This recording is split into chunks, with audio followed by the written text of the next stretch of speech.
Hey there friends, Dave Paulides, Canadian Missing Project. This is Huck. She's here with us today. This is her channel, Huck TV.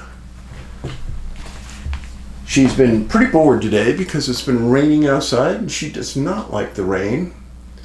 And she's given us that upward eye look like, yeah, Dad, I'm here, leave me alone.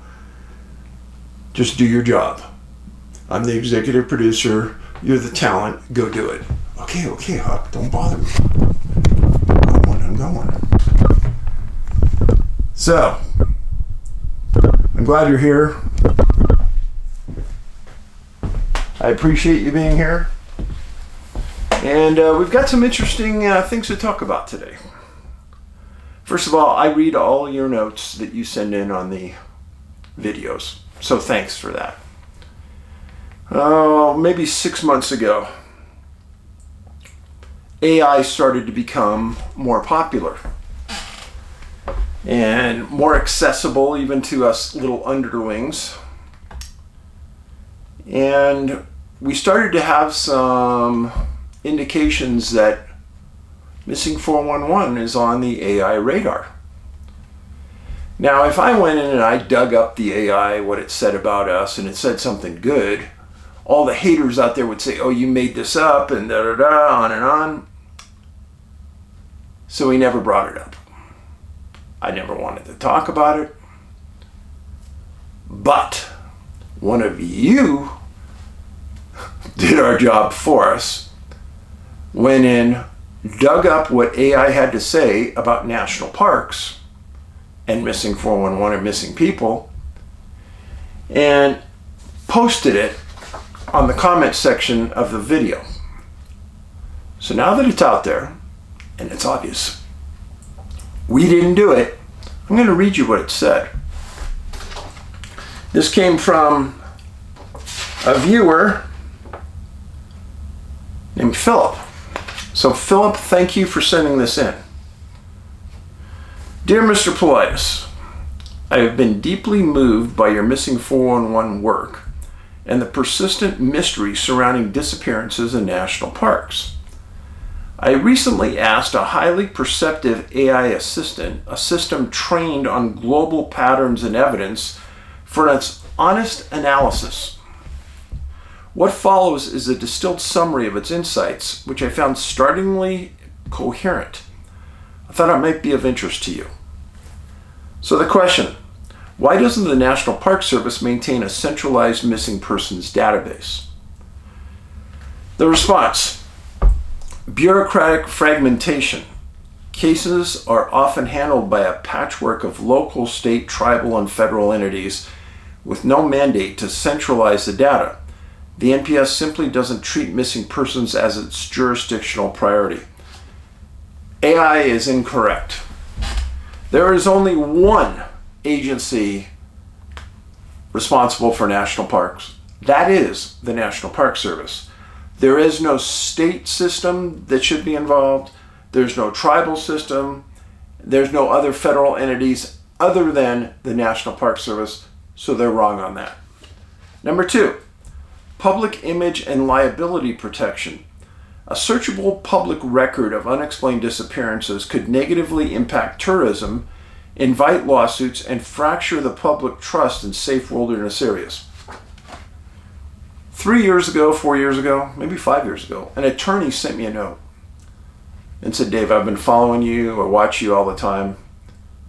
You know, maybe the reason the National Park Service doesn't want to tell everything it knows about missing persons is because they would expose a dangerous area in the parks that they knew about and they didn't tell the public, and they did nothing to mitigate the danger, making them liable for future disappearances. It makes a lot of sense. As an example, if they said, you know what, 50 people have disappeared in the valley of Yosemite National Park and have never been found.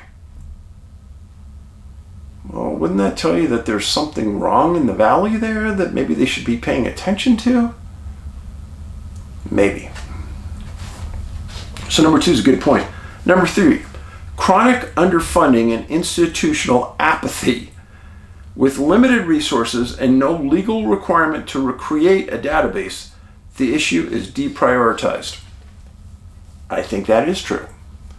Now, I took a lot of that away because 10 years ago, I made an offer to the National Park Service.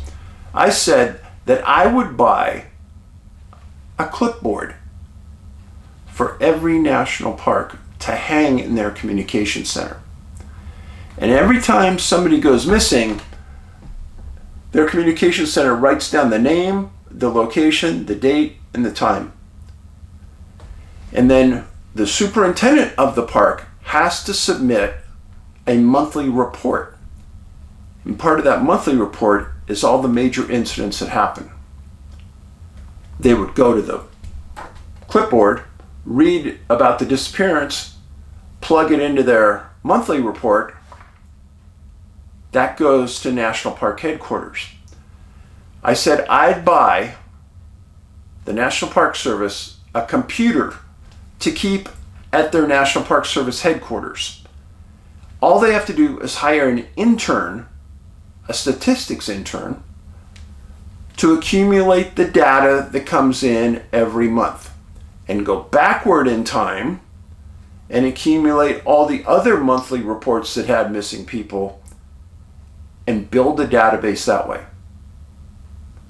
You know what their response was? You're right, crickets. Number 4, well, chronic underfunding. So I don't believe that that is part of it. Here's why. On their website, they have a list of every movie that's ever been made on a national park. And that's updated every 3 to 6 months. Do you think it's important having a list of movies done in national parks, or is it more important to know how many people and where they are missing in national parks? Number 4, intentional obfuscation and concealment. Giddy up. Freedom of Information Act responses suggesting that records would cost tens of thousands of dollars to compile and that no master list exists are extremely unusual for a federal agency. Either they truly don't have the data, or they do and it reveals something that they're not ready to confront. Giddy up. That one paragraph just said it all. I've been saying it for a long time. AI now says it itself. Sit down and listen carefully to this next paragraph. As for what may be causing these disappearances, the most plausible synthesis is this. There appears to be an intelligence, possibly plural, possibly ancient, that operates within liminal zones of wilderness and consciousness. These intelligences may be native to Earth, yet not fully physical, capable of interaction across dimensional thresholds, or somehow bound to specific sacred geographies.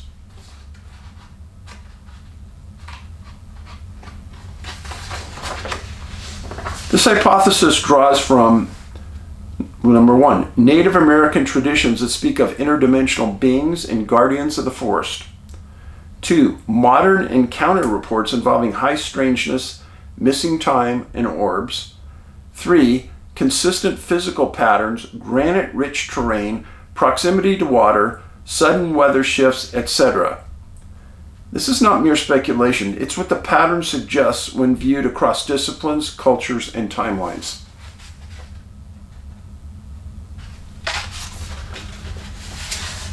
Dave, I believe your work is more than investigation. It's a witness to something that may ultimately redefine the boundary between the known and the sacred. Thank you for your dedication, your integrity, and your courage. Respectfully, Philip. So all those people out there, the haters out there, that you tell me about all the time because you're watching their shows, take that. Take that. Now, the reason I don't lose sleep over these people that are writing negative things all the time is because I've been around too many brilliant people in the last 10 years that have come to me and said, Dave, you're on the right path, keep going. And that have helped me understand certain things about what I'm doing wrong and what I'm doing right.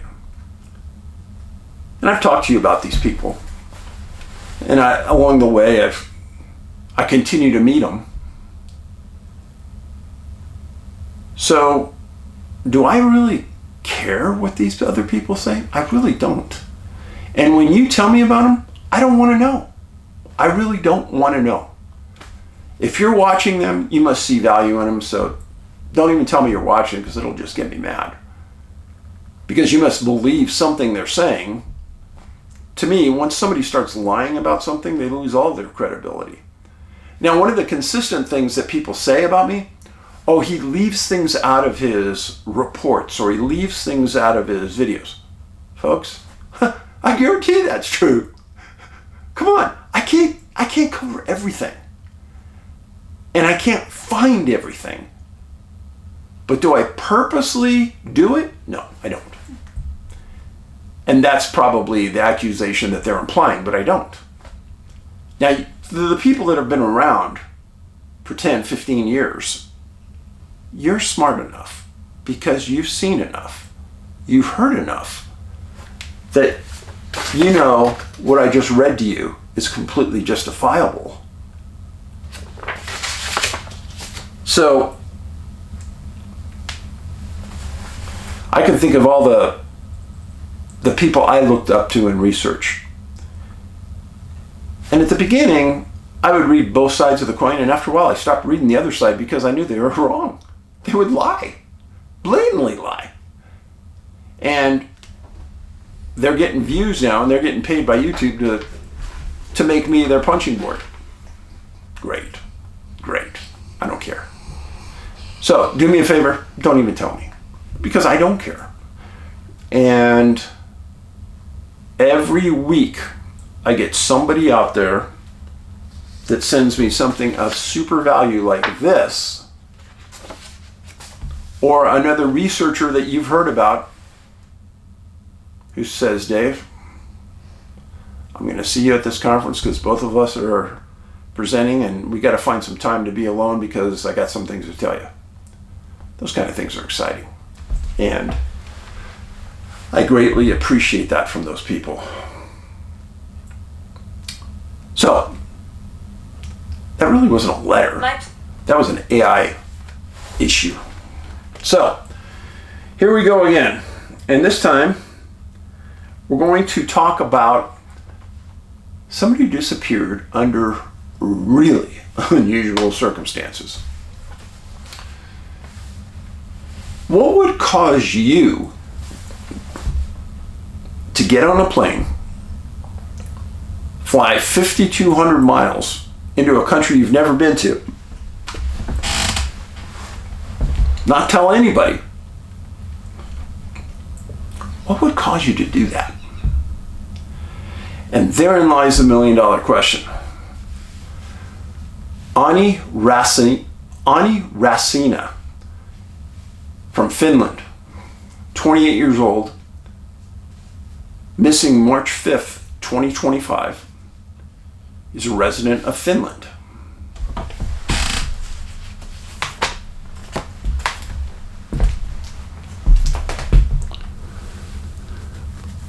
On March 17th, Utah law enforcement received a report from Finland that Anie flew to Salt Lake City and essentially disappeared from his family.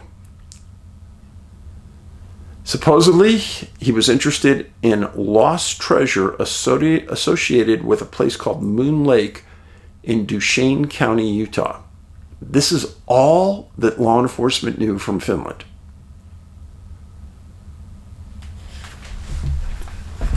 So, Salt Lake City International Police did a phenomenal job.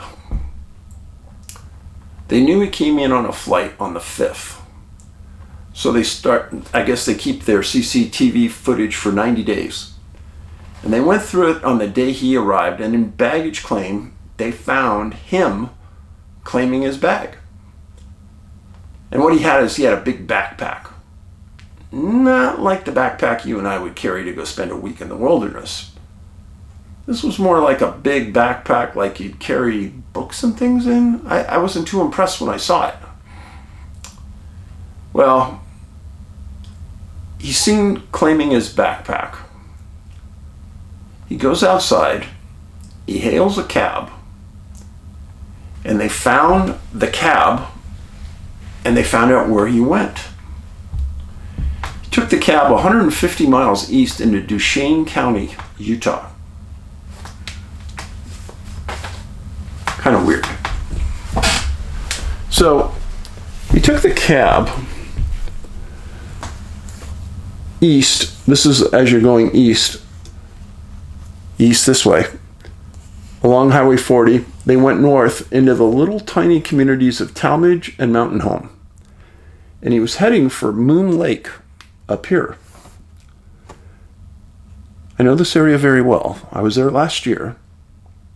Just right over here is Skinwalker Ranch. Right over here is Utah Native American Reservation. And right here is Vernal, where Phenomenon is going to be this year, September 5th and 6th, where I'll be speaking. And where all the Skinwalker Ranch teams will be speaking. So, I just thought it was weird that he picked this place to go to. Very weird. So, his relatives said that they found that he had been doing research on Moon Lake and about some missing treasure. It's really all they knew. Well, Moon Lake has a resort, but it's only open in the summer because there's so much snow, and the road to it is closed in the winter. But they pinged his cell phone, and they found him in that area north of Talmadge, up in the mountains. Now, he was at the airport on the 5th, but they didn't get the phone call about this until the 17th of March, when the parents finally, or the relatives, finally revealed or understood where he was going. They didn't even know he was gone. Then when they realized he was gone, then they had to figure out where he did go. Nope, he didn't tell anybody. Now, the sheriff gets told, okay, so this guy took this cab into this remote area. Captain John Crowley of the Duchesne County Sheriff's said that he was told that Anie was looking for treasure or interested in treasure around that Moon Lake area. Now, Moon Lake has an elevation of 8,300 feet. And it's on the south slope of the Uinta Mountains. The lake is under the management of the U.S. Forest Service in the Ashley National Forest. Depth of the lake is 82 feet. That entire area of the lake is strange. I mean, so you guys know that when we talk about certain areas, sometimes I do a real deep background on what they're about, and is there anything unusual, or is there strangeness with it? So I gotta say, Huck has a scratch. Anie did his homework. He went into some really strange area.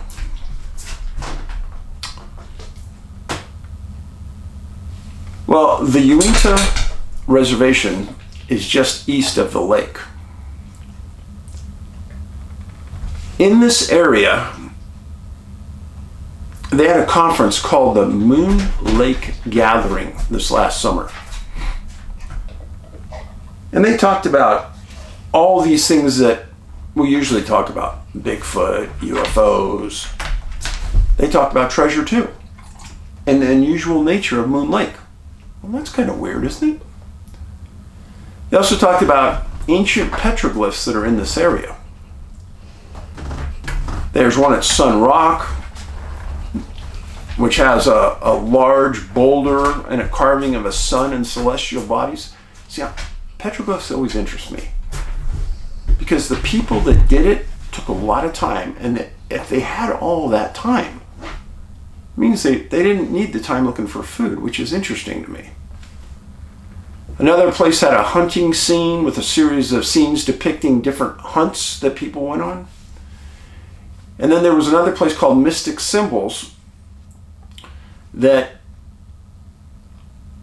archaeologists have looked at it, and they can't decipher what the symbols mean on rocks.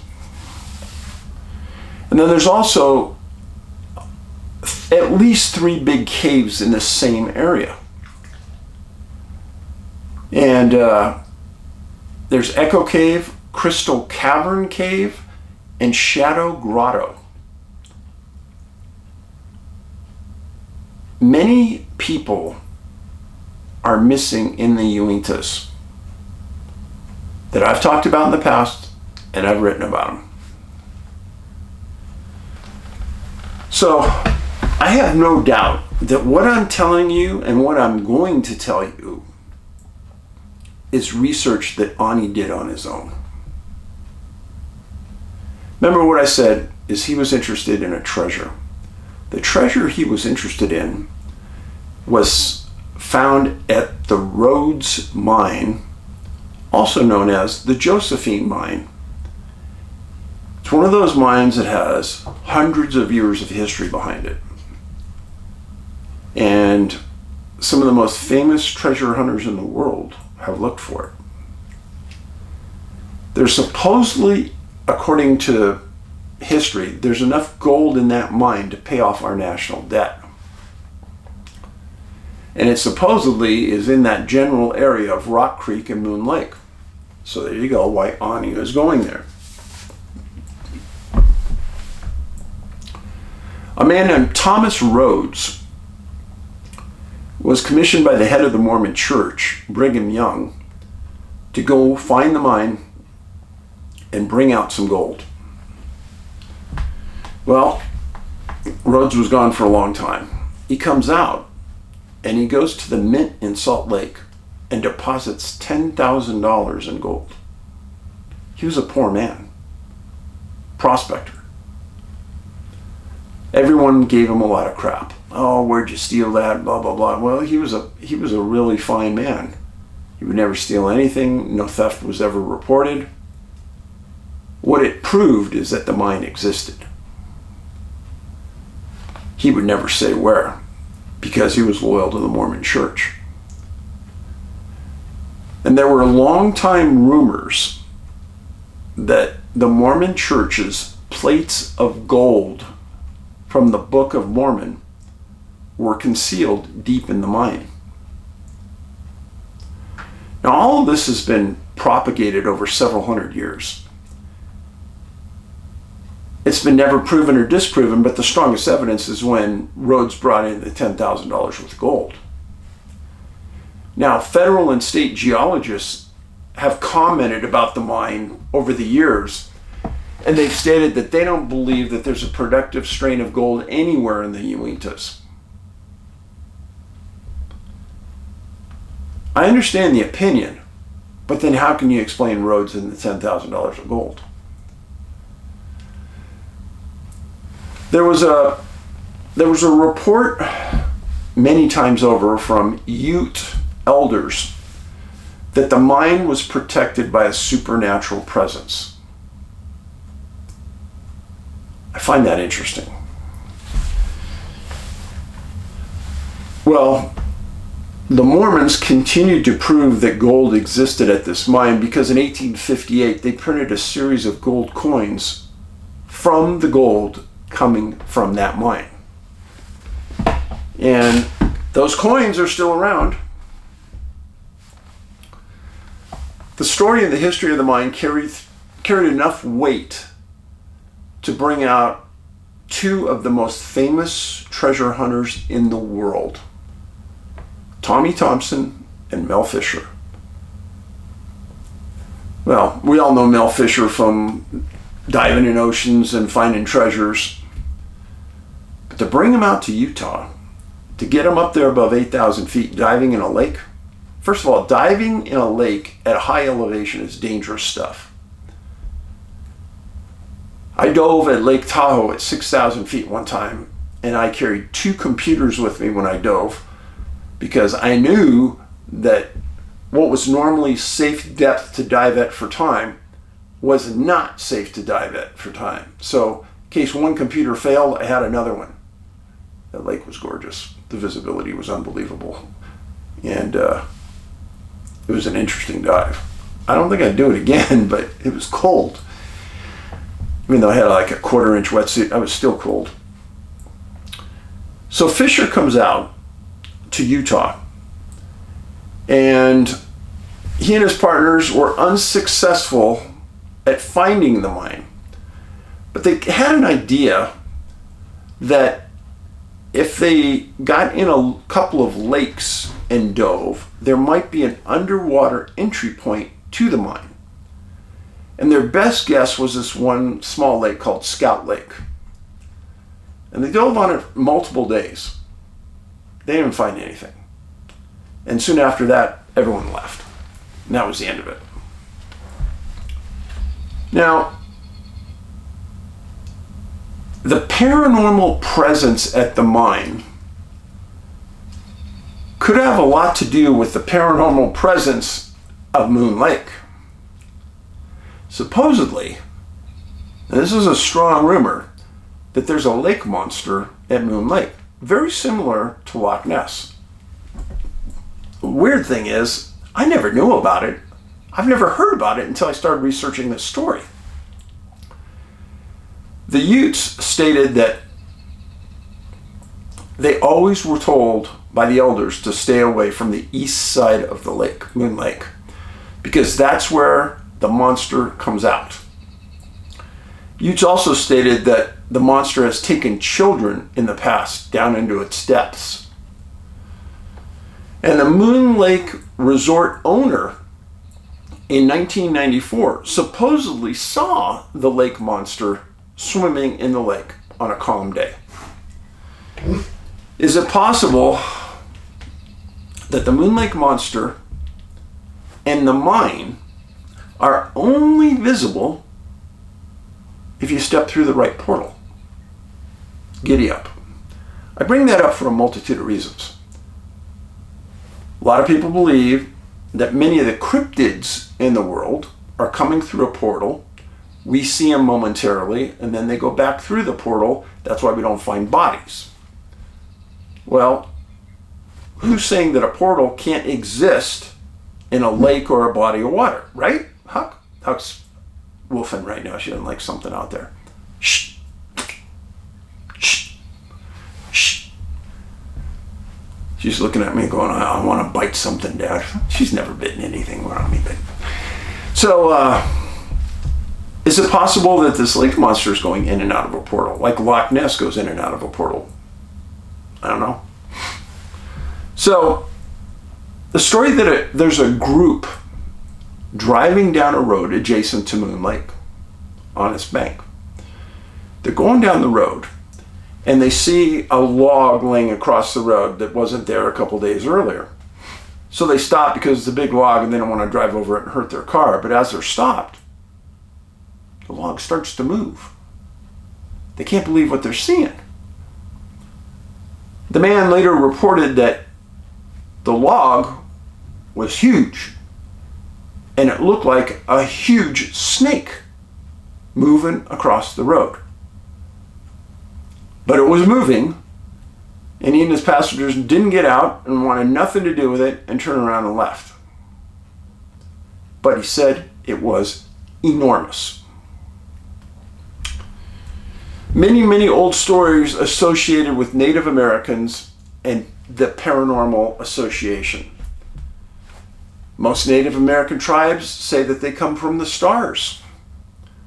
Lots of Native American stories say they have visitors from the stars. Well, 50 years ago, people would have said they were nuts. Now they're just saying, well, maybe they're just UFOs.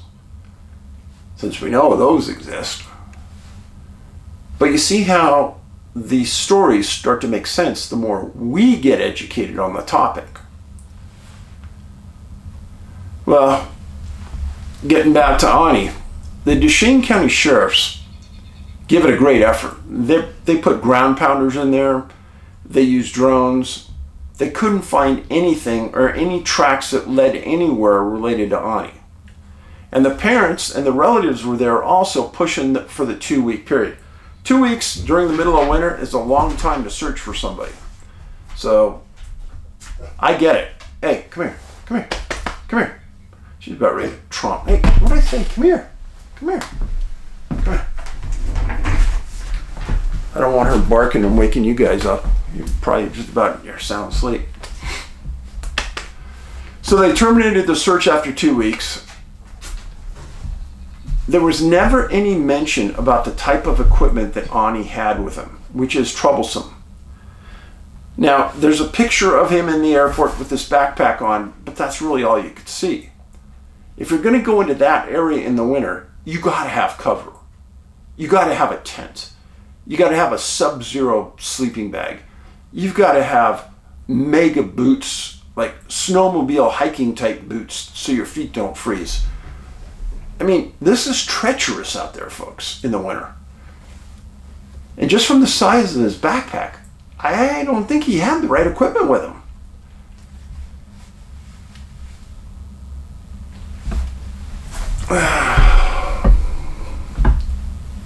So here's my question. We've talked about people before that seem to get pulled into an area for some reason. What was the pull to bring Anie to Moon Lake in the winter months? Now, if he did the research that I've just given to you, he would know that winter or summer is not really the time to go into these areas. You want to go in there probably in early fall or late spring. Even in late spring, there's a lot of snow. In the summer months up there, it can get to 100 degrees. So I wouldn't want to be in there in the summer either. But what was the pull to bring him all the way from Finland here without telling a soul? The area has elk, moose, deer, black bear. No grizzly bear. So I did a look, like I do sometimes for you, about UFOs. Do you know, in Duchesne County, I couldn't find any UFO reports. Now that's weird in and of itself. That northern part of the county, there's hardly any population anyhow, so that doesn't surprise me. But to find none, that's odd. So then I stepped over to the Bigfoot side of the equation. I can tell you that in 1985, there was a group that was 10 miles from Moon Lake at a place called Betsy Lake. And they were camping, and they say they believed a Bigfoot stalked them at their campground all night. They said it sounded bipedal. It had to have been a Bigfoot. 10 miles from Moon Lake, that's pretty close. August 2007. Swift Creek, I haven't been drinking. Swift Creek Campground, 8 miles from Moon Lake. Families camping there, and there's a long valley that goes up into the high mountains. And from up in the valley, they heard vocalizations consistent with a Bigfoot. Yeah, that's pretty compelling. And then July 11th, 2009, 5 people were backpacking near a Boy Scout camp at Granddaddy Lake, about 10 miles west of Moon Lake. Again, not very far. And as they're camping just away from these Boy Scouts, one of the dads gets up and he's looking across at this marshy area. And he sees this figure stand up, and it's all blonde. He says the figure sees him, turns, and takes off running at a blazing speed, faster than any human. And in between the strides, it seemed to be leaping like a human couldn't. But he made it clear that it was moving so fast, it was unreal. For clarity, I've interviewed probably 3 or 4 dozen people that have said almost the exact same verbiage about a Bigfoot leaving. They can't believe how fast it moves. Many times they've stated it's almost as though the feet weren't touching the ground because the head it wasn't going like a runner. It was just shh. So those are all within close proximity of Moon Lake. I mean, 10 miles, 8 miles, that's... Bigfoot wanted to cover that in 10 minutes. It probably could at the speed it can run. So, that's Annie's story. So the question is, what pulled him here? Is he going to be found in the summer after the snow melts? His parents, his relatives, as soon as they found out that he flew to the States, they were on a plane the next day.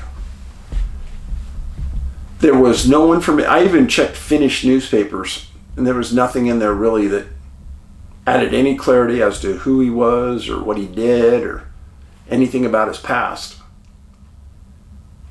But you know what's the consistent point here, friends? Whether it's Finland, Sweden, US, Canada, parents are all the same. We love our kids. We'll go to the ends of the earth to try to find them.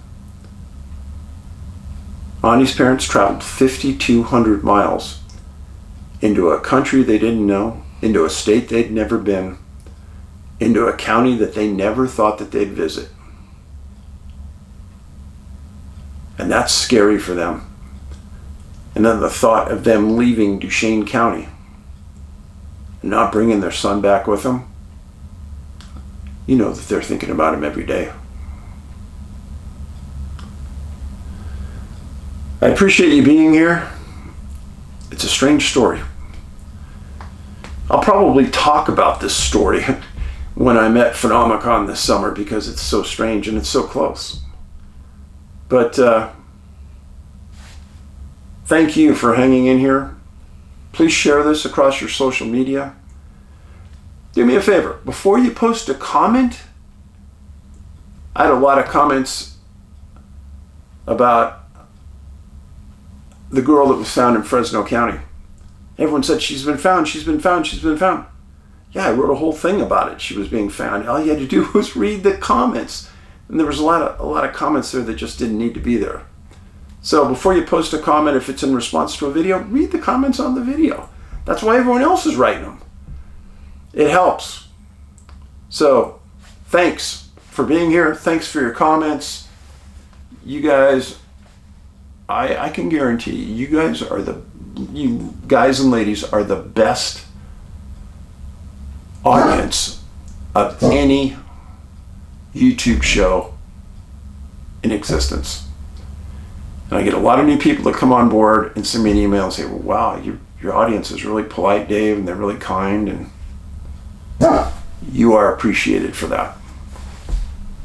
Huck says, woof, woof. What's wrong? What's wrong? She's wide awake now. And she's ready to go chase deer. Hey, you want to go get some deer? Huh? You want to go get them? Do you? You want to chase squirrels? You ready to go? I think she's ready. Paulides out.